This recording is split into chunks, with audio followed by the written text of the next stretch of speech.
जय श्री राम साथियों, मैं सुगंधा तिवारी और आप देख रहे हैं आपका अपना अयोध्या लाइव। साथियों, आज मैं आपको राम नगरी की एक ऐसी समस्या दिखाने का प्रयास कर रही हूँ जिसने यहाँ की सुंदरता पर ग्रहण लगा दिया है। श्री राम जन्मभूमि मंदिर में रामलला की प्राण प्रतिष्ठा के साथ यहाँ पर आने वाले श्रद्धालुओं की संख्या में भारी वृद्धि हुई है।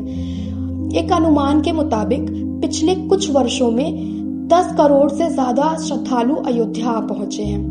आज श्री राम जन्मभूमि का निर्माण कार्य संपूर्ण हो चुका है। प्रमुख मंदिर समेत उप सभी मंदिरों में दर्शन पूजन होने लगे हैं। हालांकि विगत कुछ वर्षों में अयोध्या का चौमुखी विकास हुआ है।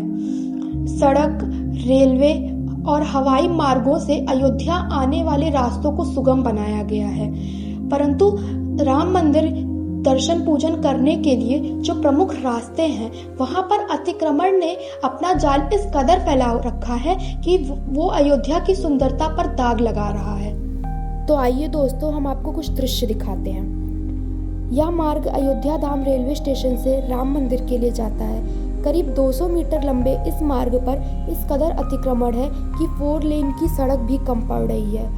ठेलों, रेहड़ियों के साथ साथ ई रिक्शा वाहनों ने इस सड़क पर अवैध रूप से कब्जा कर रखा है। यह दूसरा दृश्य राम मंदिर के प्रमुख प्रवेश द्वार श्री राम जन्मभूमि पथ के बगल का है। यहाँ रामपथ के दोनों सिरों पर बनाए गए फुटपाथ पर इस तरह का अतिक्रमण किया गया है कि लोगों का पैदल चलना भी मुश्किल है। स्थायी दुकानदार भी फुटपाथों पर अपने सामान रखे हुए हैं। यह तीसरा दृश्य रामपथ से दंत धावन कुंड जाने वाला मार्ग का है। हाईवे से होकर प्रतिदिन हजारों की संख्या में श्रद्धालु इसी मार्ग से होकर राम मंदिर को जाते हैं। इस मार्ग पर स्थित पौराणिक दंत धावन कुंड का करोड़ों की लागत से सुंदरीकरण भी कराया गया है, लेकिन अतिक्रमण के चलते यह कुंड लोगों की नजर में ही नहीं आ पा रहा। आइए अब देखते हैं क्या कहते हैं शहर के जिम्मेदार। अयोध्या में जिस तरीके से भीड़ बढ़ रही है तो प्रशासन की बहुत सारी खामियां हैं। प्रशासन ने जब रोड चौड़ीकरण हुआ तो अपनी पीठ थपथपाने के लिए थोड़ा चौड़ीकरण किया। आज राम पथ जो है लता चौक से और जो है श्री राम अस्पताल तक देखिए बहुत ज़्यादा भीड़ रहती है और दोनों तरफ की जो फुटपाथ बना है वो फुटपाथ पर दुकानदारों का जो है जमावड़ा होता है। पहली बात तो प्रशासन को ये चाहिए कि जहाँ जहाँ भी फुटपाथ हैं वो फुटपाथ खाली रहे।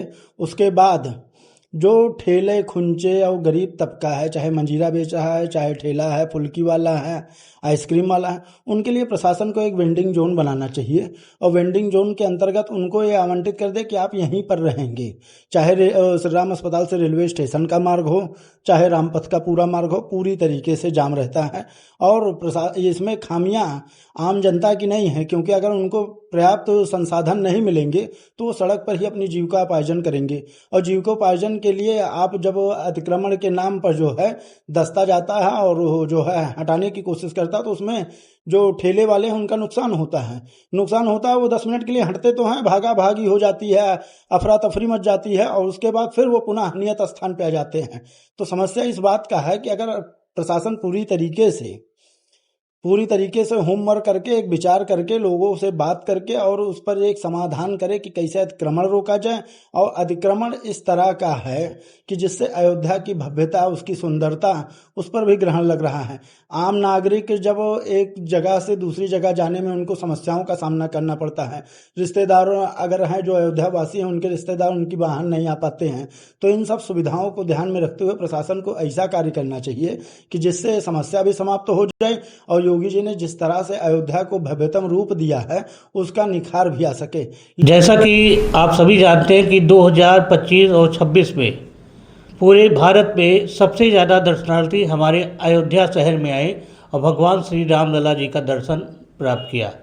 लेकिन अयोध्या में आने के बाद शायद आप सभी देखते होंगे कि राम पथ हो या भक्ति पथ हो या रेलवे स्टेशन या दंत धावन कुंड जाने वाला मार्ग हो, यहाँ पर रेला ठेली वालों का आतंक रहता है, अतिक्रमण रहता है। इसके अलावा ई रिक्शा चालक जो कहीं भी किसी भी गली में जाते हैं, जिनकी वजह से एक भयंकर जाम की स्थिति आए दिन पैदा होती रहती है, दुर्घटनाएं भी होती रहती हैं।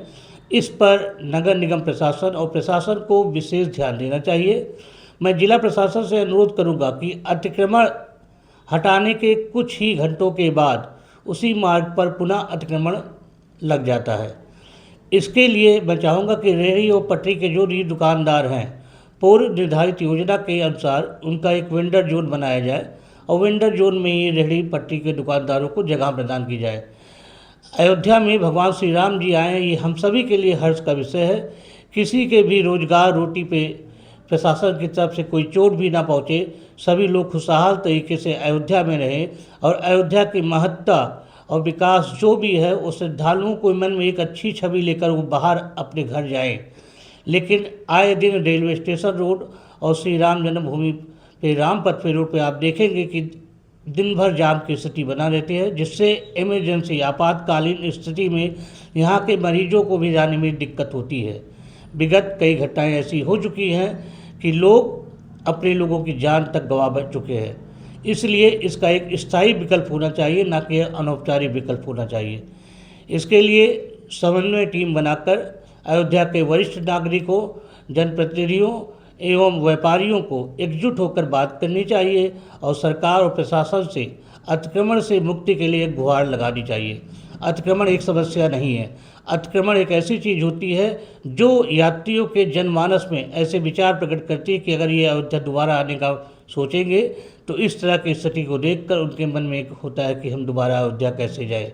इस जाम से छुटकारा चाहिए, अतिक्रमण से छुटकारा चाहिए और किसी की रोजगार भी न छीने। सरकार की नीति और नीतियों का पालन करते हुए हम सभी को स्वच्छ अयोध्या, सुंदर अयोध्या बनाने का प्रयास करना चाहिए।